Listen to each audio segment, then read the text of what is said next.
देश की सत्ता पर काबिज भारतीय जनता पार्टी का गठन हुए आज 42 साल पूरे हो गए हैं। 6 अप्रैल 1980 को दिल्ली के फिरोज शाह कोटला मैदान में बीजेपी की नींव पड़ी थी।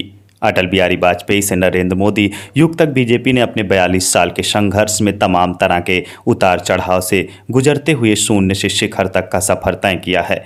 बीजेपी अपने दल के 10 साल बाद ही राज्य की सत्ता में काबिज हो गई थी। भारतीय जनता पार्टी का परचम आज देश भर में लहरा रहा है, लेकिन 1990 के दशक में बीजेपी एक छोटे दल के रूप में ही थी। बीजेपी गैर कांग्रेसी विचारधारा वाली पार्टियों को सरकार बनाने में मदद किया करती थी।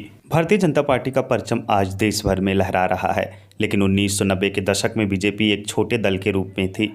बीजेपी गैर कांग्रेसी विचारधारा वाली पार्टियों को सरकार बनाने में मदद किया करती थी, लेकिन वक्त के साथ मजबूती होती गई।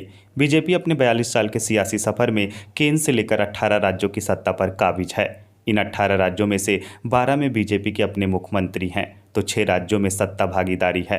हालांकि बीजेपी ने जिन राज्यों में सबसे पहले अपना मुख्यमंत्री बनाने में सफल रही थी, आज उसी राज्य की सत्ता से वो बाहर है। ऐसे में कहानी उन राज्यों की जहां पर बीजेपी सबसे पहले कमल खिलाने में कामयाब रही थी। 6 अप्रैल 1980 को दिल्ली के फिरोज शाह कोटला मैदान में 10 सदस्यों के साथ शुरू हुई बीजेपी देश की नहीं बल्कि दुनिया की सबसे बड़ी पार्टी होने का दावा भी करती है।